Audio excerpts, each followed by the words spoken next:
Hey, Hey, here we are. This is fun. here we are. Welcome back, everybody. I'm Todd Wade. I'm Joe Mathis, and we're here with Brett Fuller. Brett is one of our favorite contractors, suppliers, vendors. He has a company called At Your Service, located in Tulsa or Wauwassa, Oklahoma. And the thing we love about Brett is he lives out his company name is At Your Service. Whatever we need, Brett is always there. He specializes in porta potties and VIP restrooms and stuff like that. But he'll do just about anything we need if he can see the money in it and ability to purchase it and make it happen. He's just a great person to have, and we love working with him. So here's Brett. One of the things that I learned kind of early on in my career from one of my bosses was whatever it takes attitude, having a whatever it takes attitude. And that's something I really appreciate about you, Brett, is your kind of do whatever it takes attitude and just kind of whatever it takes to make things happen. So tell us a little bit about your company and what you do. I know obviously you do the porta potties, but surely I know there's more to your business than that. So tell us a little bit about what you guys do. Yeah, well, I appreciate the kind words there. So at Your Service Rentals, we've got porta potties, as you guys have mentioned. Primary line of business is porta potties in construction and special event world.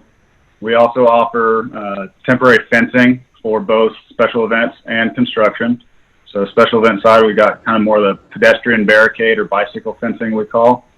And that's to kind of delineate a special event area from the public space. Like for a race or something like that? Various other pieces of equipment for the construction industry related to water tanks, holding systems, holding tanks, stuff like that. So we've been around in Tulsa for about 15, 16 years now. We came into the business about 5 years ago with an acquisition. I've been here about 2.5 years now. Not the typical career path I saw myself on, but here we are. And you said earlier you started with a mechanical engineering degree, right? I did. Yeah, I went down to SMU for a degree in mechanical engineering, and came back to Tulsa working for a small company in the oil and gas industry, Miratech, here in Tulsa, and then moved over to One Oak for about 5 years, and then had the opportunity to come steer the ship over here at Your Service. So figured, why not? Let's give it a whirl. It's kind of funny how much engineering's actually helped me or benefited me in this role with the problem-solving abilities, like you guys talked about earlier, the whatever it takes mentality. We got a problem ahead of us. Let's jump in, figure it out, and just kind of adapt as we go. And then, of course, all the logistics that go in with not only the construction industry where we've got to route everything on a weekly basis, but when it gets more intricate with special events. No, it's not a month-long project, but those 4 hours during that event are more important than the month-long project where we stop in once a week. There's a lot of activity going on in that time, so coordinating the fine-tuned details of that. I know for us, we have called on you guys, your crew, at it seems like all hours of the day and night. I remember, we had you guys come and work on a generator for us one night, and you've emptied plumbing and done everything we need to do for all kinds of stuff. And I think for us, that's what we really appreciate is just your ability to jump in and do that.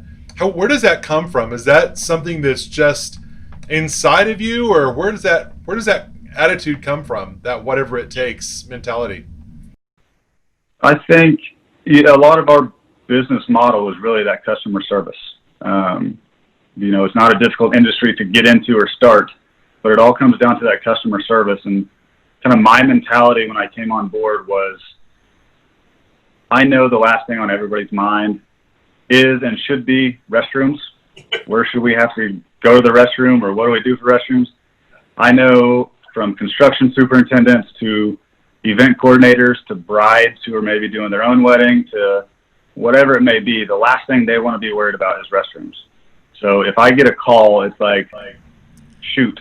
I'm on the forefront of their mind right now. So let me do everything I can ahead of time to where they don't have any issues. And if they do, let me have that response time and that kind of get it done attitude to where they're not concerned about coming back to me.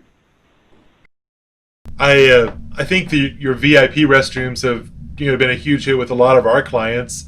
The even the ability to have air conditioning sometimes in a open field or whatever. Yeah. But I know those those VIP toilets have really just been something that I think is really cool. Do you see those mostly as special events, or do you use those a lot for construction and other avenues too, or is that really kind of a special event thing? So I think timing's kind of perfect on this one, because historically it's really been the special event market. We've had a few commercial or construction projects on an annual type basis that might need one here and there. But what we've seen with all the COVID precautions is more and more demand from the construction field regarding something that has running water, flushing toilets, actual soap, not just hand sanitizer. So there's been a little bit higher demand in the construction industry, whereas if you asked me this time last year, 100% special events. Yeah, interesting. We'd have that oddball out in the construction field, but yeah. So have you had to increase your inventory? Special events. So have you had to increase your inventory on those? We have. We bought. So we ended up buying a new one last year, about May of 2019, and then coming into this year, we had plans to grow that, probably just add another unit. Ended up issuing a PO for 2 units because we had some of our, what we typically would send to special events, we had them at more corporate locations for social distancing and things of that nature. So yeah, we doubled our forecasted order and got another one. The newest one's actually going to be here a week from tomorrow. Very cool. That's great. Cool. That was one of my questions, was how has COVID affected you and how have you kind of pivoted your business model? Sounds like that kind of took care of itself there. Yeah. Another, from the special event world, what we've seen, obviously, right down your guys' alley, the big events just aren't happening this year. Our flagship event was kind of Rocklahoma. Last year we had 900 restrooms out there. Wow. During the day, yeah. That's a lot of restrooms. 1 month to deploy all that out to Pryor, and then it's a week-long event. So yeah, we had 900 restrooms, and we service RVs throughout the day. Well, none of that is happening. We didn't have Tulsa Tough, Mayfest, all the events were gone. What we started to see was families saying, hey, my kid's going to have 6 of his buddies over, and we don't really want them in our house, so can I just get a standard restroom to put on our back patio while his buddies are over? And so just to see kind of how it's all ebbed and flowed, and as one industry kind of drops, another kind of unforeseen little niche pops up, and it's just been fun to kind of be along for the ride with that. I can't wait for special events to be back, don't get me wrong. Yeah. But it's just interesting to see how we just adapt to the times and say, hey, no large events, but we're going to do some distancing. I have two teenage boys. The idea of having a restroom on our patio is pretty appealing right now. I hadn't thought about that. I'm gonna get that idea away. Yeah. So one of my questions, I think, is we've asked for feedback before on our role as event planners working with you. I know for you, a lot of times it's we're kind of last minute. It feels like our requests come in later. And a lot of times I think it's because we're reacting or responding to a client need that suddenly decide they needed something or whatever. Of course, we do a lot of corporate. I don't think we have any corporate clients who plan more than a few weeks out for anything. We love that. That's great. That's why we do well. Well, and RSVPs don't always come in until the last minute either. You don't always know if you're going to have 200 or 300 people at an event. So, but tell us some of what advice would you give us as event planners that you wish you as a supplier knew better? What's helpful? What's good stuff that you just wish we knew? So especially when it comes to our VIP trailers, the earlier you can book, the better, because it is a limited supply. And, when you think about it, if you've postponed your wedding to the fall because the weather's really nice in the fall, we'll still have all the other brides in Tulsa. So the demand is very high in what we call Oklahoma wedding season. So if you are renting equipment, I would encourage you to at least book those rentals well in advance, and then you can coordinate some of the finer details at a later date. as the event is coming, from my vantage point, I guess, it comes down to logistics as well. You guys do large events where, this advice may not be applicable to somebody who's got a little backyard party with no tents or anything. But if you're going to have tents, if you're going to have bars set up, if you're going to have any sort of other temporary type structures, fencing, whatever it may be, try to understand how all that's going to come together and who might need to access what area first. And it might be, I just met with a customer yesterday. They're having a wedding this weekend.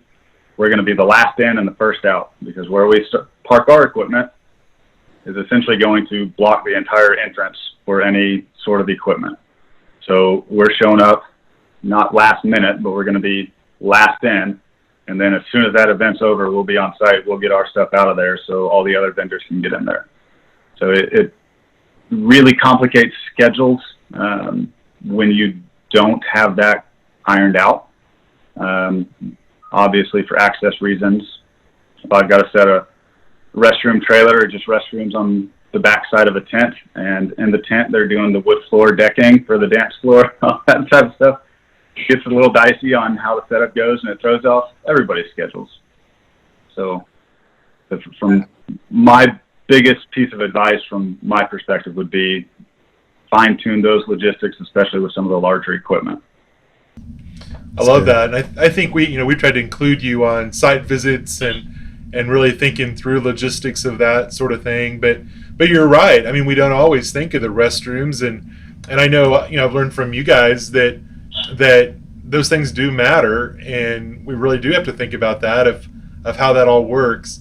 The other thing that I really have appreciated about you is that you're willing to, work with us and figure stuff out and make things happen. And I know, we're extremely fortunate that a lot of times we'll have a budget that we can work with things and make things happen. We can bring stuff in from out of state or out of town or do what we need to do. So let's just talk about for a minute, like for that bride or for that volunteer event planner who's really working on a small budget. One thing I would definitely say is never ever, cut the things that are really important. And one of that to me is electricity, is restrooms, is a lot of those things that I think do kind of get cut. Do you have a funny story of someone who tried to go cheap and really regretted it, and maybe brought you back in, or any kind of funny stories like that of something that's happened with a wedding or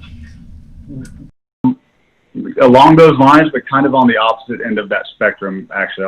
While I'm telling this, I'll try to think of something kind of on that end of the spectrum. So there was a large event planner here in town who planned a wedding and pulled out all the stops for this wedding. I have no idea what the budget for this wedding was. I don't really want to know.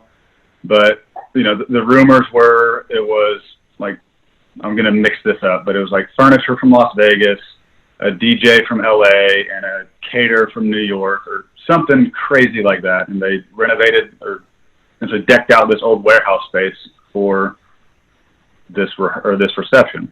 Right. After the event, that event planner called us and said, "I'm never using you guys again."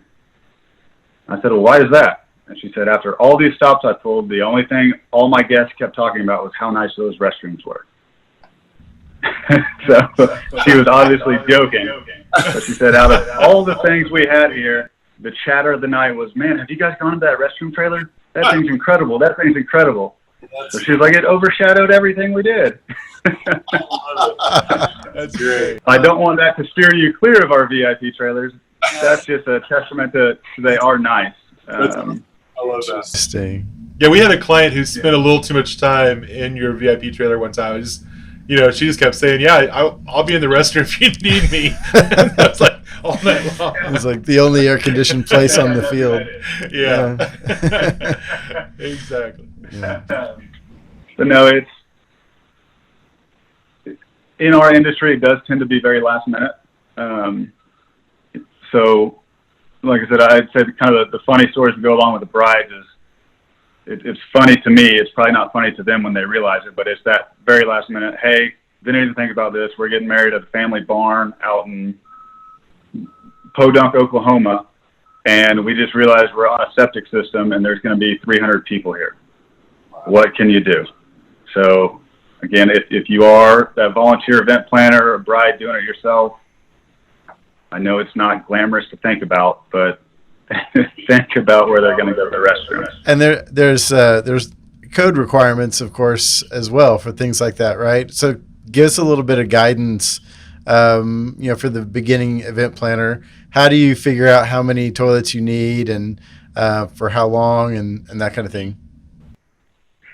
So we actually have a special event chart made up. We didn't actually publish it. It's kind of an industry standard. So we're part of the Portable Sanitation Association International. Again, never thought I'd be part of a porta potty group, but here I am.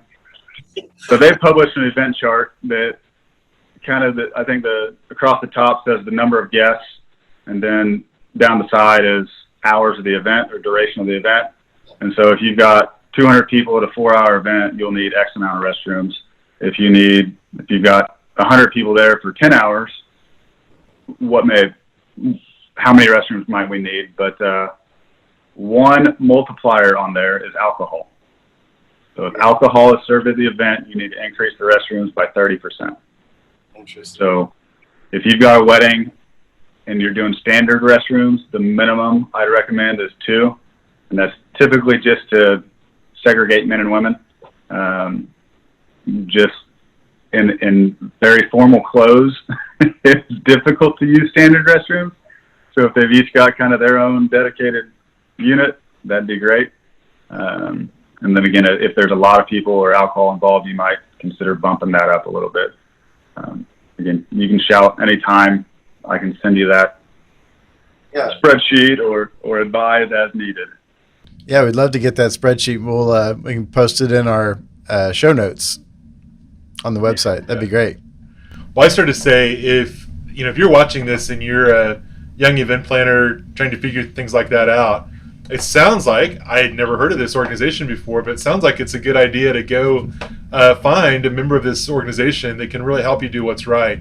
And I know, I've rented porta potties in strange places and at strange times, and sometimes it's, you're getting someone who really isn't the professional about it. Maybe they just have some stuck somewhere and they're renting them as a rental company or something. And, I think over and over we've found that when you find people who are tied into an association or tied into a professional group, that really does help you get better service. I mean, people really know what you're talking about. And that's, again, one of the things I appreciate about you guys is I have never, ever had a problem with, I think I've been using your company since it began 15 years ago.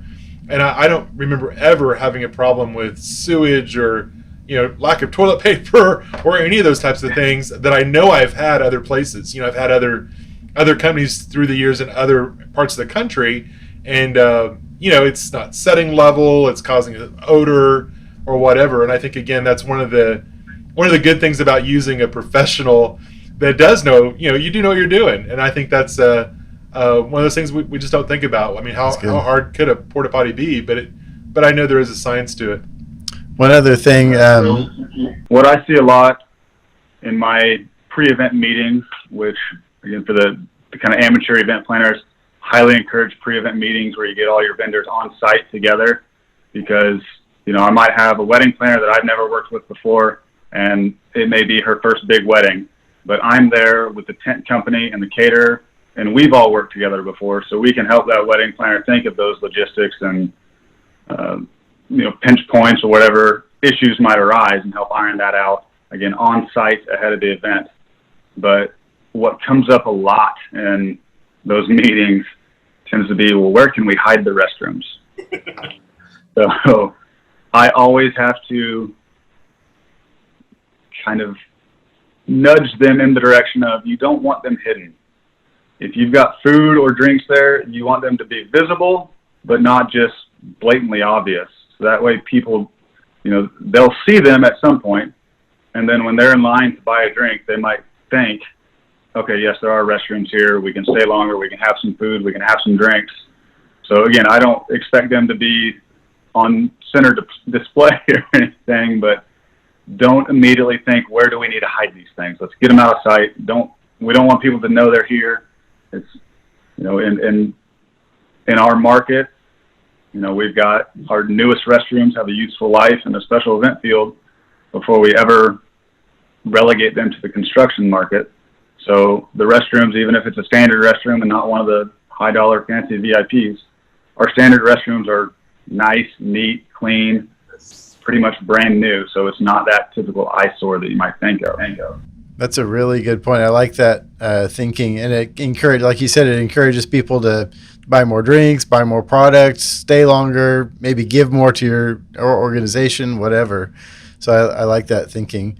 Another question that came to my mind was, everyone's putting out the sanitizing stations for, the hand spray or hand wash, whatever. Are you seeing a demand for that? Are you guys getting into providing the hand sanitizer stands and that kind of thing? Or yes, to say we're seeing the demand is an understatement. So for the Juneteenth parade, I guess not really the parade, the entire event, they called us about 3 days ahead and said, we need 30 handy stands. And so I went out and built 30 hand sanitizer dispensers and was fortunate enough to have just received my latest shipment of dispensers, because that was the hardest thing to get for a while. Literally the day before, I received 60 dispensers so I could make 30 of these handy stands. And get those out to the Juneteenth party. But yeah, like I said, construction, I've never been able to sell a hand wash station before. I couldn't give it away, and now everybody's needing it. I just got an email a bit ago, hey, need 6 hand wash stations, and it used to be a logistics issue of, all right, where are restrooms, how this, now it's like, okay, where are all my hand wash stations? When am I picking theirs up so I can redeliver it over here? So it has been very crazy, but again, being an engineer, I might be twisted, but I find it fun. Yeah, exactly. That's what we like about you. So, do you also do indoor hand washing stations, or is that an outdoor thing? So the hand wash stations are fully self-contained. There's a little freshwater compartment on it, a gray water compartment on it. There is a drain on the bottom that can be plugged, so it can sit inside a warehouse or any industrial facility. I wouldn't recommend on any nice tile or wood floor or anything, just because of the nature of these things. The only issue would be a service. If we need to empty that gray water or anything, we'd have to be able to get a dolly in there to get it outside, so we can either pump it onto our truck, or dispose of it as needed. I'm just thinking of like a wedding venue or something like that wants extra hand washing stations or something inside. Is that a good idea? Or we've got just the water-free hand sanitizer. We had about 150 of those in inventory. I think I've got a handful of them right now, but those are a great product to put inside. We've actually had several inside local courthouses inside the facilities, so anybody walking down the hallways can clean their hands. Cool. Well, hey, our time is about up, but Brett, this has been so much fun. Great conversation. Like we said, you're one of our favorite vendors. We just know we can always count on you. Another thing I wanted to point out about you that I love is that you communicate so well to us, and that's always appreciated. I know even a few weeks ago you were on vacation, and I was texting you, and you were texting me back, and it wasn't until you got back that I realized you were gone, or I saw it on social media or somehow. But I just appreciate that, and I think if you're a small business owner watching this, there's a lot you can learn from Brett Fuller. He's a man who definitely takes customer service to the extreme, does such a great job with that. His guys are always sharp. They're always professional looking. Their trucks are clean. Everything about them just shines. And in a sensitive field that I think it's kind of hard to always find people who are detailed like that. So again, Brett, thank you so much for that. Thank you for being on today. We will have show notes with some comments of some things we've talked about today. Yep. I want to be sure we get that association down. Definitely. And we'd love for you guys to tune in again sometime. We'll have other special guests like this on, and looking forward to next week. It does mean a world to us if you can like us on Facebook, social media, Instagram, and for Brett, we'll also put his contact on there, and you can also follow them at your service on social media as well, and good stuff out there. Yeah. Have a great week. We'll see you next week. Thank y'all. See you next time.